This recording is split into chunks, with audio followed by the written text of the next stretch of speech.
Welcome to BRK news. So Covid మళ్ళీ మొదలైంది, ఎక్కువగా కేసులు నమోదవుతూ ఉన్నాయని చెప్తూ ఉన్నారు. తెలుగు రాష్ట్రాల్లో కోవిడ్ కలకలం సృష్టిస్తుందనే చెప్తూ ఉన్నారు. మరి ఈ కొత్త కోవిడ్ లక్షణాలు ఏంటి? కోవిడ్ వచ్చిందని మనం ఎలా తెలుసుకోవాలి? రాకుండా జాగ్రత్తలు ఏంటి? బూస్టర్ డోస్ వ్యాక్సిన్ అనేది పనిచేస్తుందా? సో దీని గురించి పూర్తి వివరాలు తెలుసుకుందాం. మనతో పాటు ఉన్నారు ప్రముఖ పల్మనాలజిస్టు డాక్టర్ రఫీ గారు. డాక్టర్ గారు నమస్తే. నమస్తే డాక్టర్ గారు, చాలా వేవ్స్ చూసాము. కోవిడ్ పోయిందలే అని అనుకుంటున్న ఇప్పుడు కోవిడ్ మళ్ళీ వచ్చింది. సో సింగపూర్, హాంకాంగ్, థాయిలాండ్, సింగపూర్లో అయితే డెత్స్ కూడా అయ్యాయని చెప్తున్నారు. మరి ఇక్కడ కూడా తెలుగు రాష్ట్రాల్లో కోవిడ్ కేసులు నమోదవుతూ ఉన్నాయి అని చెప్తున్నారు. ఏం చెప్తారు డాక్టర్ గారు? ఓవరాల్గా అక్కడ స్ట్రెయిన్ ఇక్కడ వచ్చిందా, కొత్త వేరియంటా, ఏంటి లక్షణాలు ఎలా ఉన్నాయి?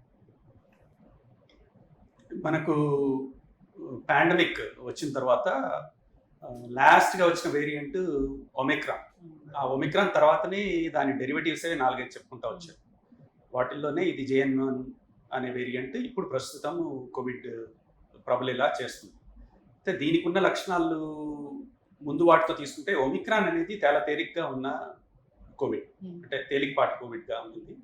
దాని డెరివేటివే కాబట్టి ఇది కూడా కొద్దిగా తేలిగ్గానే ఉండాలనేది. కాకపోతే ఈ సీజనల్గా వచ్చేటప్పుడు ఈ మ్యూటేషన్స్, ఏదైనా మ్యూటేషన్స్, జెనెటిక్ మార్పులు కానీ జరిగి, జన్యుపరమైన మార్పులు జరిగి ఏదైనా దాని తీవ్రత పెరిగే అవకాశం ఉంటుందా అనే దాంట్లోనే మనకు కొద్దిపాటి భయం అనేది ఉంటుంది. ఇప్పుడు సింగపూర్లోను, తాయివాన్ అక్కడ మనం చూసింది ఏంటంటే యూజువల్గా ట్రాన్స్మిసబిలిటీ చాలా ఎక్కువగా ఉంది. ట్రాన్స్మిసబిలిటీ అంటే ఒకరి నుంచి ఇంకొకరికి అంటుకోవడం అనేది త్వరగా జరుగుతూ వస్తుంది. అలా జరగడం వల్ల మనము ఇమ్యూనిటీ లో ఉన్న వాళ్ళు కొద్దిపాటి ఎక్కువ తీవ్రత, ఇప్పుడు 100 మందిలో ఇన్ఫెక్ట్ అయితే ఒకరిద్దరికి ఇబ్బంది కలగడం అనేది న్యాచురల్. ఆ విధంగా ఇమ్యూనిటీ తక్కువ ఉన్నప్పుడు ఆ ఇబ్బంది కలిగిన వాళ్ళలోనే మనము 1-6 డెత్స్. కాకపోతే కోవిడ్ వలన డెత్ అనే కంటే కూడా కోవిడ్ వాళ్ళకు ఇతరత్ర జబ్బులు ఉండడం వల్ల త్వరగా దానికి బారిన పడ్డారు అని అనుకోవచ్చు. ఓకే, అలా జరిగింది. ఇప్పుడు కొత్త కోవిడ్ ఏంటి డాక్టర్ గారు? కొత్త వేరియంట్ ఇది కొత్త వేరియంటే, అంటే ఉన్న వేరియంటే ఒమిక్రాన్ లో డెరివేటివే. కాకపోతే ఏంటంటే ఈ వేరియంట్ వచ్చిన దాంట్లో ట్రాన్స్మిసిబిలిటీ అనేది కొద్దిగా ముందు మీద కొద్దిగా సీజనల్ గా దాని యొక్క పరిపక్వం చెంది కొద్ది త్వరగా వ్యాప్తి చెందేలాగా జరుగుతుంది. లక్షణాల పరంగా అయితే మాత్రం అవే లక్షణాలు ఉన్నాయి. గొంతు నొప్పి, జలుబు, దగ్గు, రేర్గా అంటే మోర్ హెడేక్ ఎక్కువ చెప్తున్నారు దీనికి ఈసారి చెప్పడం. ఇంకోటి వాసన లేకుండా పోవడం అనేది ఒక లక్షణంగా చూసాం కోవిడ్లో.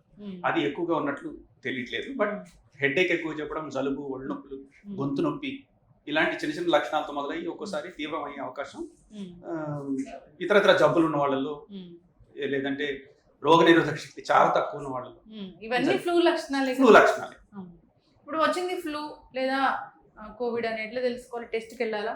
టెస్ట్కి వెళ్తేనే మనకు ఇది కోవిడా కాదా అనే విషయం తెలుస్తుంది. కాకుంటే ప్రతి ఒక్కరు టెస్ట్ చేసుకోవాలా అనేది క్వశ్చన్.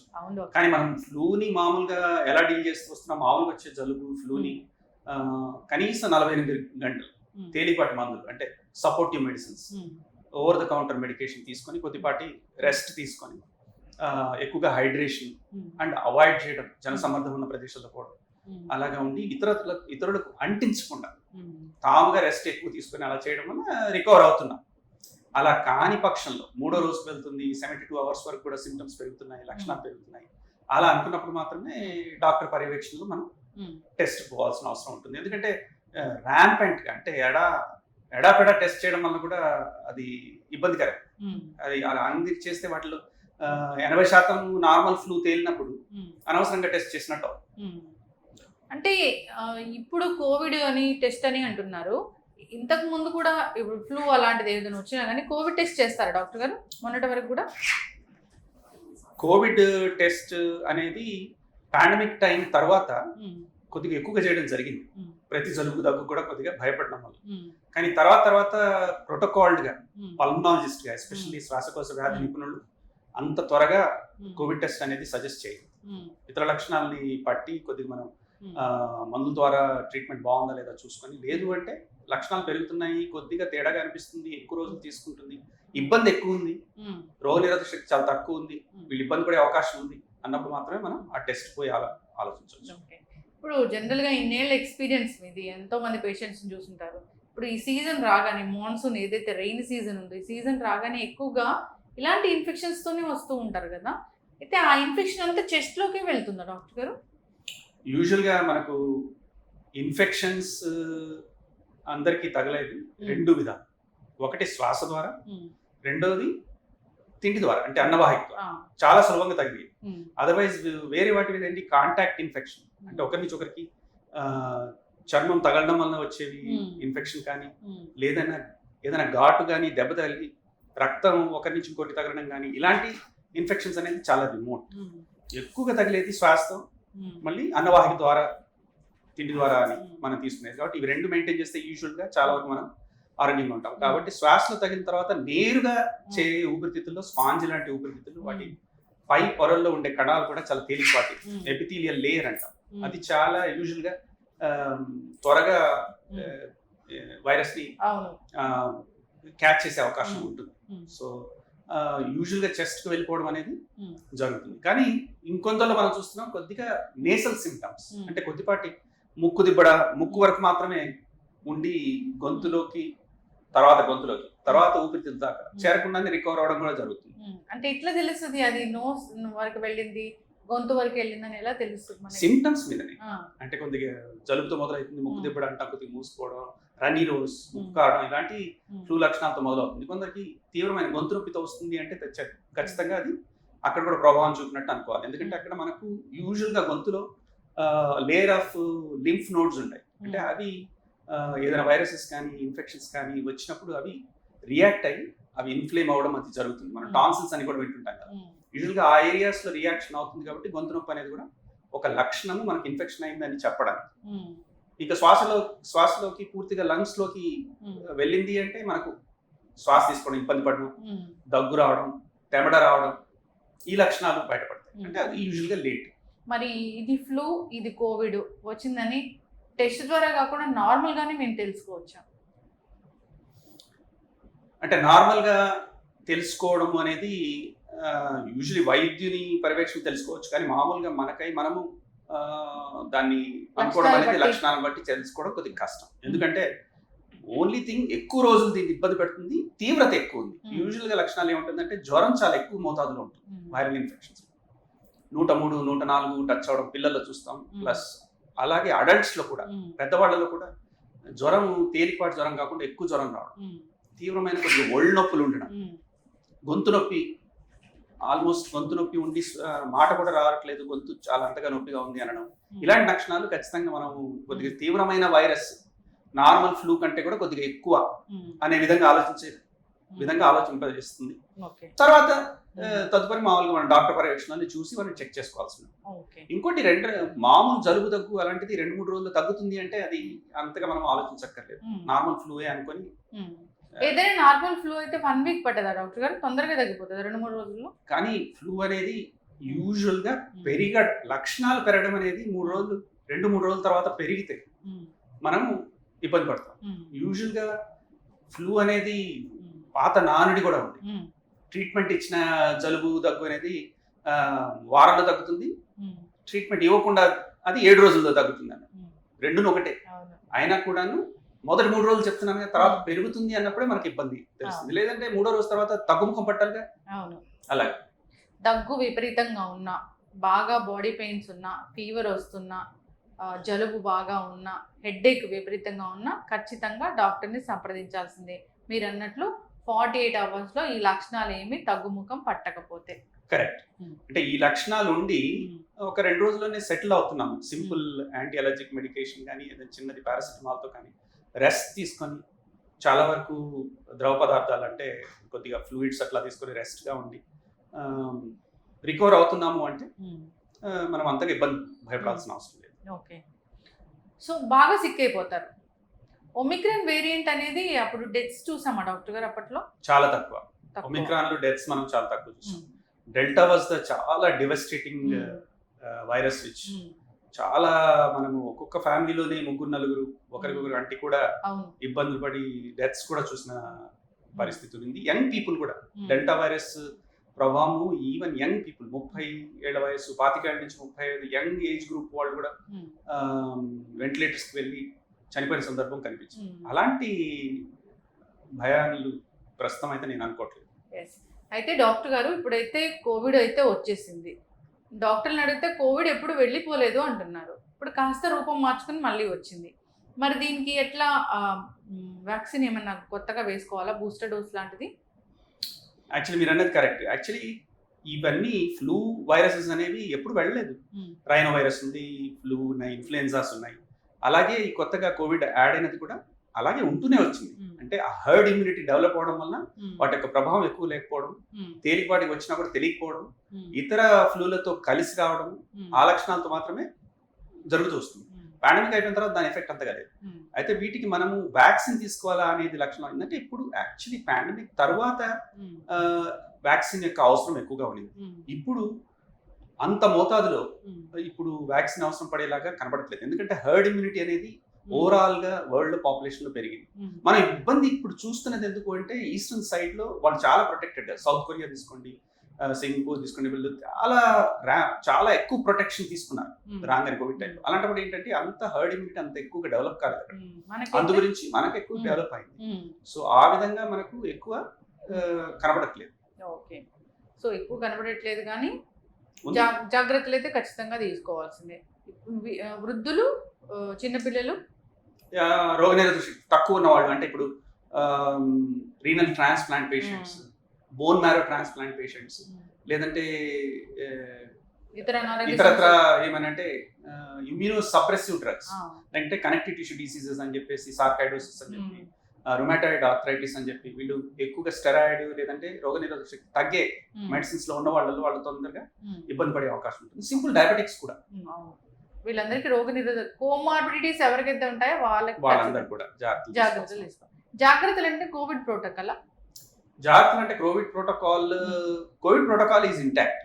మీకు ఇబ్బంది పడుతున్నామంటే ఇంటి నుంచి మొదలవుతుంది. అది మాస్క్ ధరించాలి, జనసమ్మర్ద ప్రదేశాలను అవాయిడ్ చేయాలి, కొద్దిగా మీరు మీ ఇంటి ఫ్యామిలీ మెంబర్స్ తగలకుండా కొద్దిగా ప్రొటెక్టివ్ గా ఉండాలి, క్లీన్ హ్యాండ్స్ అంటే శుభ్రత పాటించాలి. ఇవి చిన్న చిన్న అనేది మనం మామూలుగా రొటీన్ గా మన జీవితంలో అనుసరించాల పద్ధతుల్లోకి ఇప్పుడు మనం వచ్చేసాం. అంతేకాని భయపడి బొత్తిగా అసలు ఇంటికి అట్లా అవ్వాలని అయితే లేదు. కాకపోతే క్రౌడ్ లోకి వెళ్లకుండా ఉంటే, మాస్ గ్యాదరింగ్స్ అలాంటివి లేకుండా ఉంటే మంచిది. ఇప్పుడు రెస్పాన్సిబిలిటీ ఏం పెరుగుతుందంటే, తేలిపాటి ఇన్ఫెక్షన్ అనిపించినా కూడా వాళ్ళు ఇతరులకు అంటించకూడదు అనే ఒక సంస్కృతి నేర్చుకోవాల్సిన అవసరం. ముందుగా అలా లేదు, ఇప్పుడు అవసరం. జలుబు వస్తే ఇంట్లో నానమ్మ అమ్మమ్మ ఉంది, కాలేజ్ కి గోయింగ్ యంగ్ కిడ్స్ ఉన్నారు, టీనేజర్స్, వాళ్ళకు ఇబ్బంది పడరు. వాళ్ళు 2-3 రోజులు మంచిగా అవుతారు, కానీ they should have the responsibility of అట్లా. అలాగే చిన్న పిల్లలు, లిటిల్ వన్స్ ఆల్సో ప్లే స్కూల్కి వెళ్ళి వస్తారు, చాలా తొందరగా స్ప్రెడ్ అవుతుంది వాళ్ళు. They can give it to the grand parents.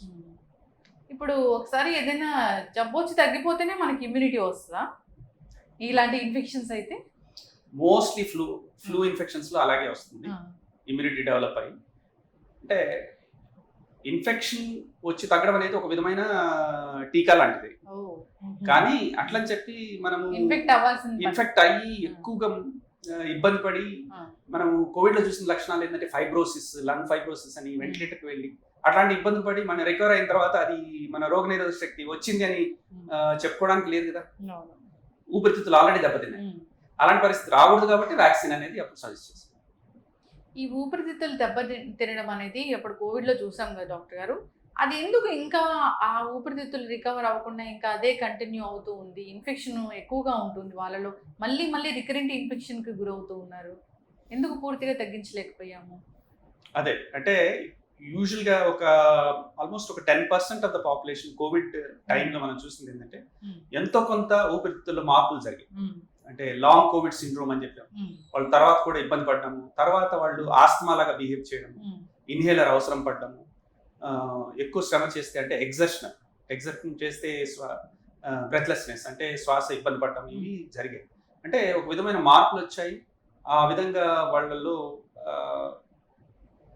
శ్వాసకోశ వ్యాధి ఉన్నట్లుగా ఇన్హేలర్స్ వాడడం కానీ, వేరే ఇతరత్ర వాడడం కానీ, ఇన్హేలర్స్ కూడా నార్మల్ వ్యాక్సినేషన్స్ అనేది కూడా ఎక్కువయ్యాయి. Regular flu vaccine, regular pneumonia vaccine కూడా ఇవ్వాల్సి వచ్చింది ఒక ఏజ్ గ్రూప్ వాళ్ళకి. సో ఇది లక్షణాలు పూర్తిగా నార్మల్ అవడం అనేది చాలా వరకు పాపులేషన్ అవుతుంది. కొద్దిపాటి పాపులేషన్లో కొద్ది ఎఫెక్ట్ అయ్యి ఆ రెసిడ్యూల్ ఎఫెక్ట్ అంటే ఆ మిగతా కొద్దిపాటి దెబ్బతిని బిగుతుగా ఆయన ఊపిరితిత్తులాగా మిగులు ఉండడం అనేది జరిగింది. ఎస్ ఖచ్చితంగా డాక్టర్ గారు. సో కోవిడ్ దాని బారిన పడకుండా ఉండాలి, జాగ్రత్తలు తీసుకోవాలని చెప్దాము. ఎవరైనా బూస్టర్ డోస్ వేసుకుంటేనే మంచిది.